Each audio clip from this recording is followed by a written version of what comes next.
ये double door fridge है और जो क्या है नीचे बिल्कुल कूलिंग नहीं कर रहा है, बिल्कुल ना के बराबर भी कूलिंग नहीं। नीचे जो भी सामान रखते हैं वेजिटेबल्स या दूध वगैरह रखते हैं तो उसमें क्या है बिल्कुल ही ठंडा नहीं हो रहा है, हालांकि थोड़ा बहुत ठंडा होना चाहिए। अब पार्ट में बहुत ज़्यादा कूलिंग हो रही है, बहुत ज़्यादा इसमें कूलिंग हो रही है और फैन भी साउंड कर रहा है। तो इस तरीके की अगर दिक्कत आ रही है तो उसको आप कैसे ठीक कर सकते हैं। सबसे पहले क्या करना है, आपको फ़ैन का डोर है ओपन करना है। उसके बाद बारी बारी से जो भी इसमें ये आइस क्यूब है और ये जो है आपको निकाल देना है, ठीक है। इसमें ये वाले जो कवर है वो निकाल देना है। उसके बाद ये जो है लॉक पे फंसा होता है, आप देख रहे हैं, इसे स्लाइड करेंगे उसके बाद ये बाहर आ जाएगा। तो इसे हम स्लाइड करते हैं, उसके बाद जो है इसको बाहर ले लेते हैं। थोड़ा तेज़ से निकालना है आपको, ठीक है, ये निकल जाएगा। तो इस तरीके से आप ओपन कर लें। अगर कभी भी आपके सामने फ्रिज में नीचे कूलिंग नहीं कर रहा है, सबसे पहले आपको जो अप पार्ट है तो उसको ओपन करना है। उसके बाद देखना है कि इसमें क्या प्रॉब्लम। ये आप देख रहे हैं फ़ैन की थोड़ी आवाज़ आ रही है, कट कट का साउंड आ रहा है इसमें, मतलब फ़ैन साउंड कर रहा है। तो इस तरीके का अगर साउंड हो रहा है, इस तरीके की आवाज़ हो रही तो आप उसको भी देख लें कि क्यों हो रही है ये मतलब आवाज़। तो ये दोनों कैफ़े हैं, इनको आपको रिमूव कर देना है। उसके बाद 2 स्क्रू लगे होते हैं इन दोनों साइड, इसको भी आपको ओपन कर लेना है। दोनों स्क्रू ओपन करके उसके बाद आपको क्या करना है, इसका सामने वाला जो पैनल है उसको आपको बाहर की साइड निकाल देना है, ठीक है। तो ये वाले दोनों स्क्रू, इन दोनों को आपको ओपन करना है बारी बारी से। ध्यान रखना है जिस तरीके से आपने ओपन किया उसी तरीके से आपको फिट करना है। बाकी इसमें क्या है, जो डाउन पार्ट में बिल्कुल कूलिंग नहीं हो रही, अप पार्ट में बहुत ज़्यादा कूलिंग है, उसका क्या रीज़न है वो मैं आपको बताऊंगा। इसको प्लास की मदद से या फिर आप नो प्लास की मदद से आपको इसको बाहर लेना है, क्योंकि इसमें क्या है बहुत ज़्यादा ये निकलने में बहुत ज़्यादा टफ है, क्योंकि इसलिए कि इसमें आइस ओवर जम गई है ऊपर की पार्ट में। तो हम इसको ओपन करते हैं, फिर क्लियर हो जाएगा कि आइस कितनी जमी है। इसीलिए ये दिक्कत दे रहा है कि आपका जो सामने वाला पैनल है वो ठीक से नहीं निकल पा रहा है। तो फिलहाल इसको आपको इसी तरीके से निकाल देना है, क्योंकि ये जो है प्लास की मदद से बाहर आ जाता है, ठीक है। इस तरीके से आप देख रहे हैं। उसके बाद ज़्यादा आपको बाहर नहीं लेना है। उसके बाद जो है इसका फ़ैन मोटर का जैक होता है वो आपको डिस्कनेक्ट करना है। बट उससे पहले हम ये देखेंगे फ़ैन इसका रुक जा रहा था या फ़ैन चल रहा है, क्या रीज़न है, क्योंकि फ़ैन चलते चलते रुक गया था। आप देख रहे हैं बहुत ज़्यादा आइस है, ओवर आइस जमी रखी है इसमें, और इसके ऊपर कॉइल पे बहुत ज़्यादा आइस है, इसी वजह से दिक्कत आ रही है। तो अभी क्या है, फिलहाल इसका फ़ैन जो है वो ऑन नहीं हुआ है, मतलब फ़ैन ऑन ओके फिर ये ऑफ हो गया। ये रीज़न क्या है, पहले हम इसको क्लियर करते हैं। तो सबसे पहले क्या करते हैं, हम रेफ्रिजरेटर जो है उसको ऑन करते हैं। रेफ्रिजरेटर ऑन करके उसके बाद देखते हैं, तो यहाँ पे फिलहाल हमने रेफ्रिजरेटर ऑन किया, इसकी लाइट ऑन हो जाएगी। लाइट ऑन हो गई और अभी हम देखते हैं कि फ़ैन चल रहा है नहीं। तो यहाँ पे आप देख रहे हैं फ़ैन तो मतलब चल रहा है, फ़ैन आप देख रहे हैं चलना स्टार्ट हो गया है, फ़ैन चलना स्टार्ट हो गया है। इस तरीके से आप देखने चेक कर ले कि फ़ैन हमारा चल रहा है। तो अगर फ़ैन इसका रुका था उसका रीज़न ये था, इस चीज़ में आइस ओवर जम गई थी, इसलिए फ़ैन को भी रोक दिया उसने, फ़ैन चलते चलते ही रुक गया था।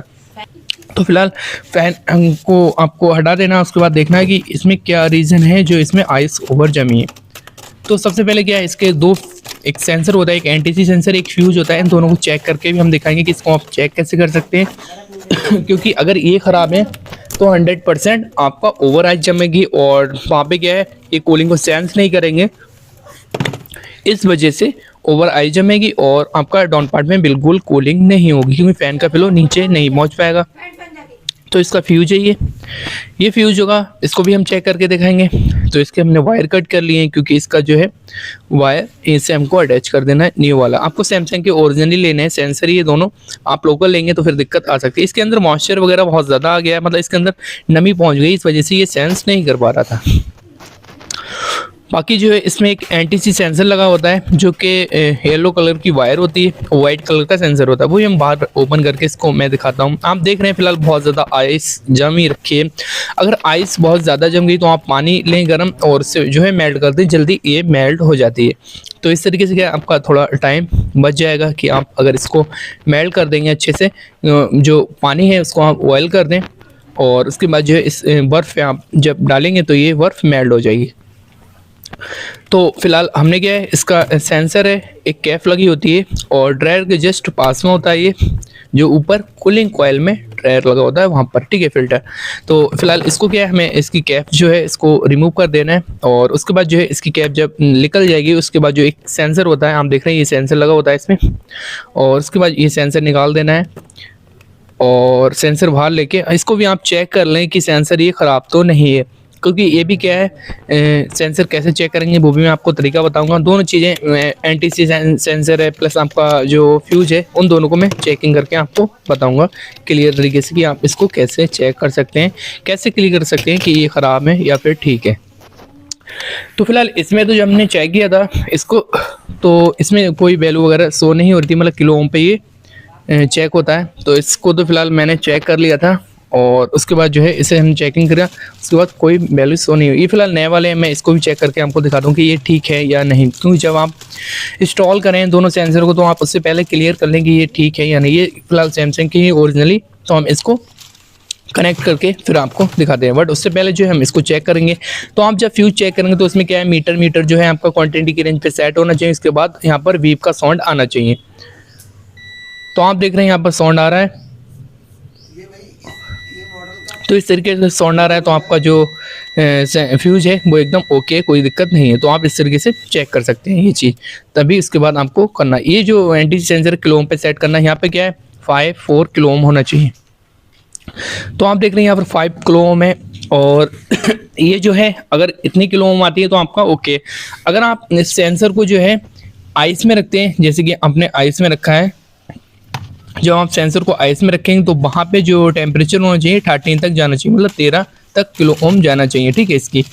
तो फिलहाल वैसे नॉर्मली 4-5 आना चाहिए तो आपका ओके है। तो इस तरीके से आप चेक कर सकते हैं दोनों सेंसर। तो फिलहाल हम ही क्या है इस सेंसर को दोनों को इंस्टॉल करके इसमें वारी वारी से फिर मैं आपको दिखाता हूँ। फिर उसके बाद देखते हैं कि डाउन पार्ट में कूलिंग हो रही है या फिर नहीं। हमने क्या दोनों सेंसर इसमें इंस्टॉल कर दिए और बाकी जो इसका पैनल वगैरह है वो हम इसको फिट करते हैं। इसका जैक जो है फैन का जैक कनेक्ट करते हैं और उसके बाद जो है फैन का जैक कनेक्ट करके और यहाँ पे जो पैनल है इसका वो भी हम इसको फिट कर देते हैं। दोनों आप इस तरीके से फिट कर सकते हैं। थोड़ा हम तेज इसमें अंदर करेंगे तो उसके बाद ये अच्छे से फिट हो जाता है, ठीक है। दोनों फिट होके इसके बाद जो स्क्रू हैं दोनों आपको टाइट कर देना वारी वारी से। जब आप दोनों स्क्रू टाइट कर देंगे अच्छे से, फिर उम्मीद है कि आपकी लूजिंग नहीं रहना चाहिए इसमें, क्योंकि आप और भी जो है इसमें जो भी स्पेयर पार्ट यूज़ होते हैं वो भी आपको फिट करने हैं। तो अगर इसकी सेटिंग ठीक नहीं बैठेगी तो भी आपका जो है नीचे फ़ैन का फ्लो नहीं पहुंच पाएगा। तो इसको भी आप चेक कर लें। तो फिलहाल अगर आपकी कूलिंग नहीं हो रही तो पहली बात तो ये सेंसर देखें, फिर उसके बाद फ़ैन देखें। अगर फ़ैन आपका वर्क कर रहा है, आपके सेंसर ठीक है, तो आपको हीटर भी चेक करना है, ठीक है। तो हीटर भी आप देख लें, हीटर आपका अगर प्रॉपर वर्क नहीं करेगा तो आपका जाहिर सी बात है कि आपका जो है आइस ओवर जमेगी, तो इस वजह से कूलिंग डाउन पार्ट में बिल्कुल नहीं होगी। तो यही रीज़न होता है, आपका फ़ैन ख़राब हो या सेंसर ख़राब हो या फिर आपका हीटर ख़राब हो तो वहाँ पे नीचे कूलिंग नहीं हो पाती है। तो फिलहाल हम इस तरीके से फिट कर देते हैं। बाकी इसके जो आइस क्यूब वगैरह है वो भी हम इसमें मतलब इसमें इंस्टॉल कर दे रहे हैं, ठीक है। इससे जैसे आपने ओपन किया है उसी तरीके से आपको फिट कर देना। ये चीज़ आप इस तरीके से लगा दें। उसके बाद जो है इसको मिडल में रखा है। बाकी रेफ्रिजरेटर ऑन करते हैं, तो यहाँ पे हमने ऑन कर दिया। बाकी इसका फ़ैन का फ्लो चेक करते हैं। ये सारी चीज़ हम बारी बारी से देखते हैं कि फ़ैन का फ्लो नीचे आ रहा है या फिर नहीं आ रहा है। तो फिलहाल अभी क्या हम इसमें हाथ लगा के देखते हैं कि फ़ैन का फ्लो आ रहा है नहीं आ रहा है। तो यहाँ पे फ़ैन का फ्लो आ रहा है, अब कोई दिक्कत नहीं इस और उस समय नहीं आ रहा था, अभी कूलिंग बराबर हो रही है, कोई दिक्कत नहीं है। तो फ्रेंड्स ये इन्फॉर्मेशन कैसी लगी, अच्छी लगी वीडियो को लाइक कर दो, चैनल पर न्यू विजिट के चैनल को सब्सक्राइब कर दो। Thank you for watching.